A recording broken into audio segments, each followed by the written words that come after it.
Congress party specifically couldn't win a single state election. In 2026, if you're not able to do that, it's going to be very difficult for them. They don't want to be seen always playing a second fiddle to DMK. Unfortunately, that is the situation.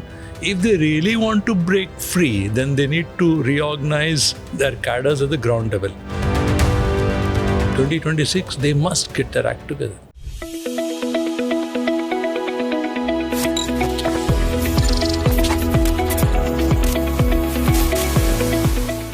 Hello and welcome, I'm Srinivasan and this is Talking Sense with Srini.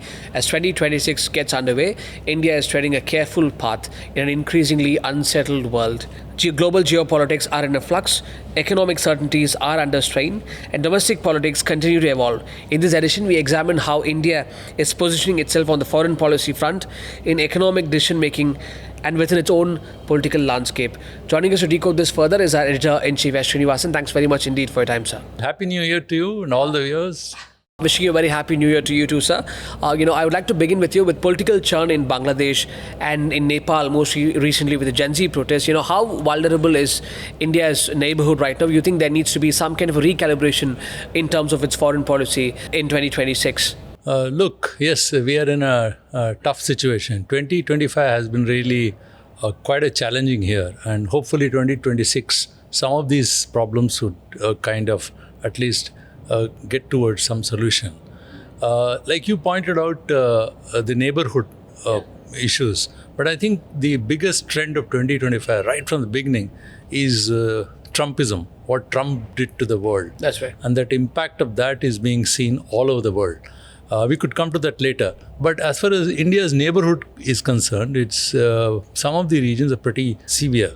Both Bangladesh heavily radicalized now, and it's in a situation which is pretty tough, and India need to handle this. So far, it has been handling quite calmly. But then when the elections happen in Bangladesh, that's where one has to see how things change. Second is Pakistan. We had in 2025, and both these events, Bangladesh and Pakistan, happened in 2025. There was Operation Sindoor in Pakistan. In both these places, Pakistan and Bangladesh, in Bangladesh, there is a kind of a Western hand in that. That is what is being suspected by some analysts. And in the case of, Pakistan, you openly saw, the general getting a warm welcome in Asim Munir, yeah, that's right. Yeah. So now he's Field Marshal.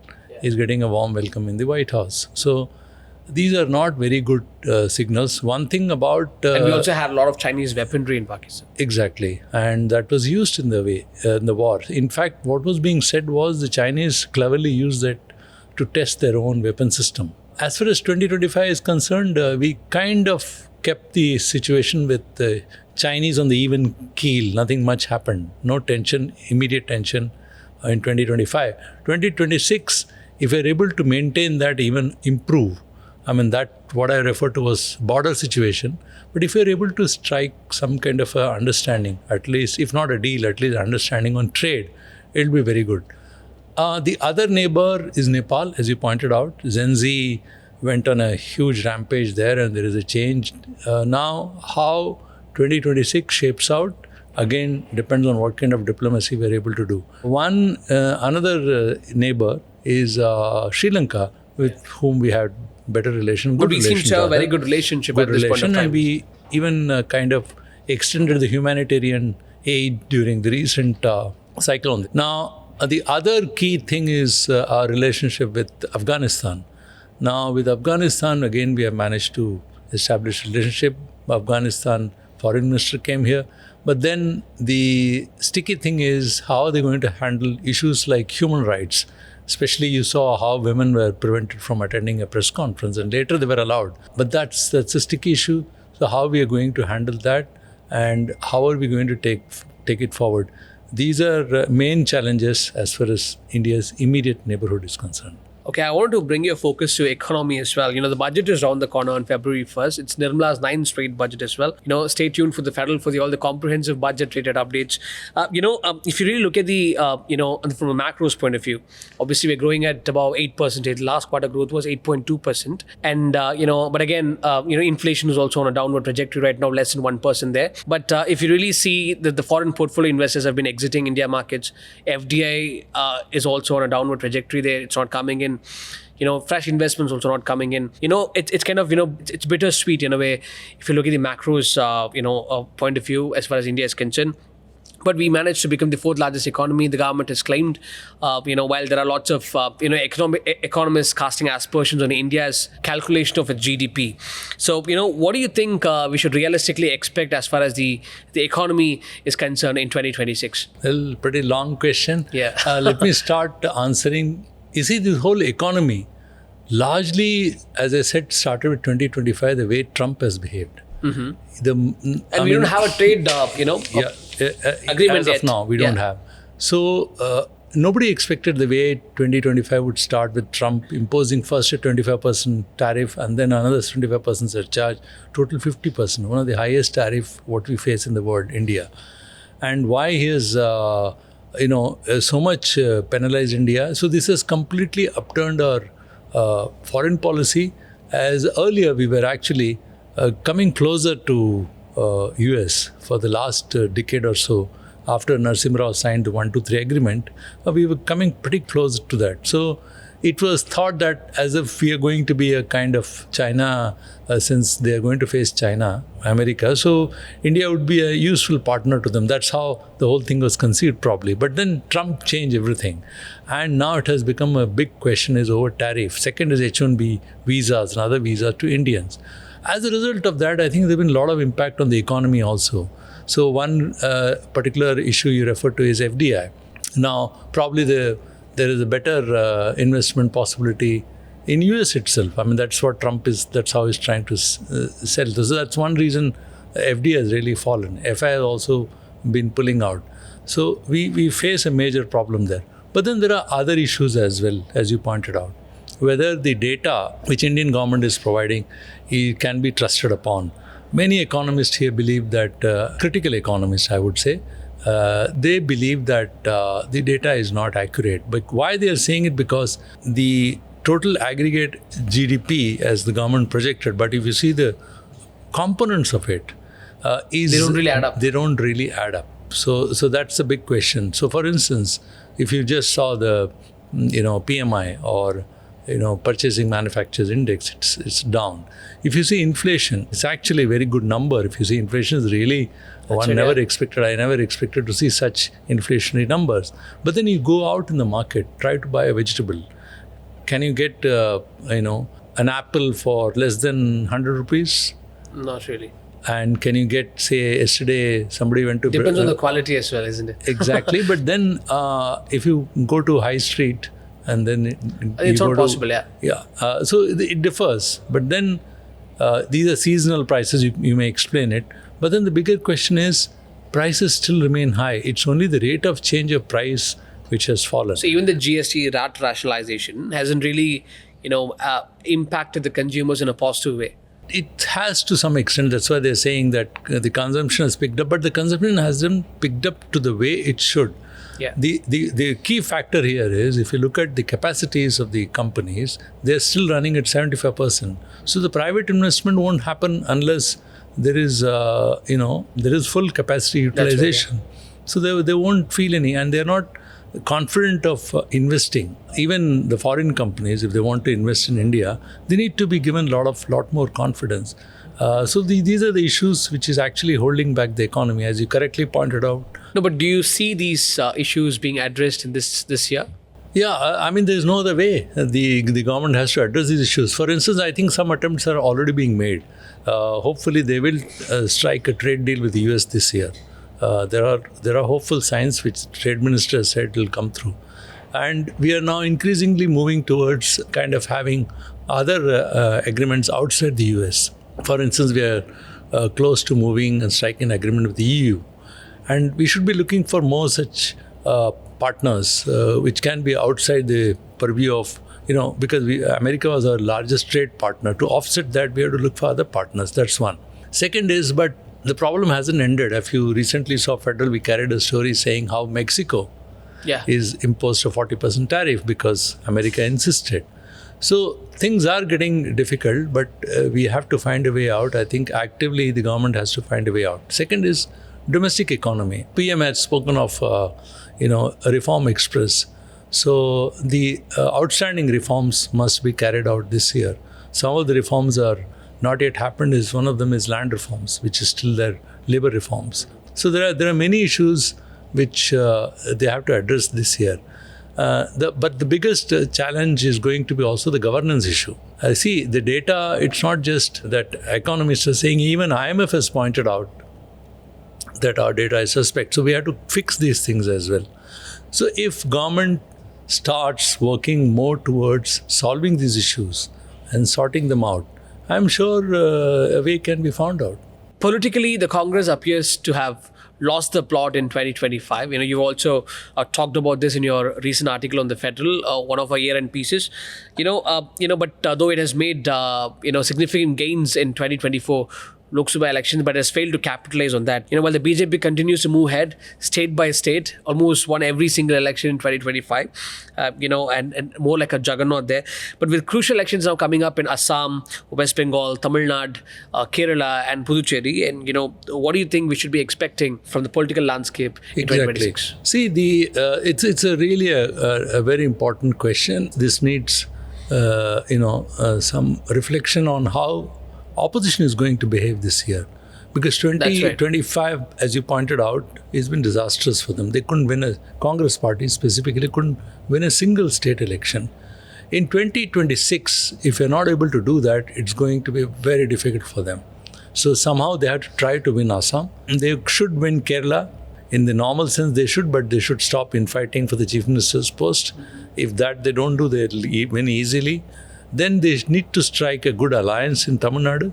There are noises here, as you heard today also, there are noises within the Congress party. One section saying that we should go for, to continue with DMK, the other one wanting to go with actor Vijay, because they don't want to be seen always playing a second fiddle to DMK. Unfortunately, that is the situation. If they really want to break free, then they need to reorganize their cadres at the ground level. There's no point, like Jyotimani today did. She went and aired her dissatisfaction or disappointments in the open. Or you heard Digvijay Singh a few days ago saying that, look, he had a word of praise for RSS cadres. It is true that BJP is the most well-organized party today. It's well-oiled election machinery. Exactly. And then they have backing of RSS, which has got a huge machinery. But then let's not forget this, that if you rewind into history, basically the Congress party had the most powerful organization 100 years ago. That's the freedom movement 25 years ago. Exactly. They had a most powerful, there's something called Sevadal. And the Sevadal volunteers would be there in each and every village. I would just refer to one Dandi March where Mahatma Gandhi just picked up one fistful of salt, and that changed imagination, the way the freedom movement suddenly took, center stage, and then everybody was enthused. Now, what happened subsequently? There are specific instances where Sevadal workers, factory workers, others received blows from Britishers, from their police, but then did not do anything violently. They stood their ground. They were hit very badly, but they never indulged in any kind of violence. So there was this cadre who was willing to take the command of Gandhi and then follow it to the last, even at the risk of physical harm. They did it. Can you believe, can today's volunteers, are they asked to do these kind of things? They have equipped with all kinds of technology. They are in a better world. There's no such violent kind of occupying government here. There's no such thing. Of course, they will face other problems because, BJP's machinery is very strong. They have a kind of administrative heft. They have money power. All that is there. But then, if the Congress party doesn't get organized on the ground, how do they expect to win any election? The crucial thing here is there are other issues like vote chori, which the party has raised, electoral they could all be raised. These issues are relevant. But then they should also be talking about issues which really affect people, price rise, unemployment. So opposition has a lot of work to cut out. And I'm referring to Congress party repeatedly because the regional parties have a strong base of their own. Somehow they are putting up a fight. If you see what is happening in West Bengal, what's happening in other parts, there is a strong regional parties, even in Uttar Pradesh. Even Bihar, you saw the regional party putting up a strong fight. Even in Tamil Nadu, DMK will put up a strong fight. So regional parties are still holding ground. But it is Congress party which is a national party, and that's the only party which has a wide footprint across India. So it is important that to emerge, for the sake of democracy, this party So does it's something more of in a do or die 2026. situation for the Exactly, Congress. 2026, they must get their act together. So, and one last question there, sir. It's about the federal issues. 2025 witnessed a lot of a plethora of federal issues. From the national education policy to the delimitation and Manrega lately. So, you think that these issues that keep cropping up between the center and the state, the federal issues, are actually sort of impacting the governance. Which has become a casualty at the cost of centralization. And are we going to see this extend into 2026 as well? Yeah. So one big thing, where the BJP hasn't done very well, as commentators and others are also pointing out, is on the governance issue. Now, this government came with the promise that they're going to, be Maximum a very governance, minimum exactly. governance. Yeah. Now, has it happened is a big question. Now, at some level, they seem to have shown governance, but then if you go to states, look at the way they have appointed chief ministers. Many people are unknown entities. People who have been, look, today only you saw the news story. What has happened in Indore? Mm-hmm. So, drinking water. I mean, you see, drinking water has one of the cleanest cities. Yeah, in the 9 country. people died. And in Swachh Bharat ranking, perhaps Indore was constantly winning the first position. That's right, yeah. What happened? You can't provide pure drinking water. Go to Delhi, you can't breathe. Not just Delhi, entire north, the entire Gangtok plain, starting from Punjab to Haryana to up to, you can't breathe there. So, look, if the government cannot, and the state government of Delhi has failed miserably, if it can't provide pure drinking water, it can't provide pure air to breathe, now what else you expect? So it's a pretty tough situation. And the same is the situation you saw in Bangalore. What happens when there is look at the way the roads are. It's become famous for its potholes. Look at Mumbai for the flooding when it happens. So these are real problems which they need There's to a collapse address. of civic infrastructure. Now, are the states actively doing it? Because one might say, okay, these are state issues. What are they doing? The state says they are not well funded. Exactly. So the states have their issues. So the Finance Commission recommendations have been submitted finally to the president now. It really depends on how it pans out. What is the share of the state? Because southern states, as you know, specifically are very upset about the devolution of funds and they are constantly complaining. And the Prime Minister must call a meeting. There was a nice meeting he called on the last day of, I think, Parliament, where he had tea with opposition leaders. You saw pictures of Priyanka Gandhi enjoying tea and exchanging some ideas with him. Why can't he do with the leaders of opposition? Leave leaders of opposition. He could do this with chief ministers, state chief ministers. Federal issues are important. Governance doesn't mean it's only governing from Delhi, it also the states. So I think that would help. Prime Minister Modi keeps calling meeting of officers and others, but why not with chief ministers? So I think that's a good beginning. That will ensure that the federal issues are, which are kind of rough issues, those could be smoothened. Thank you very much, sir. Very insightful talking to you. Thank you.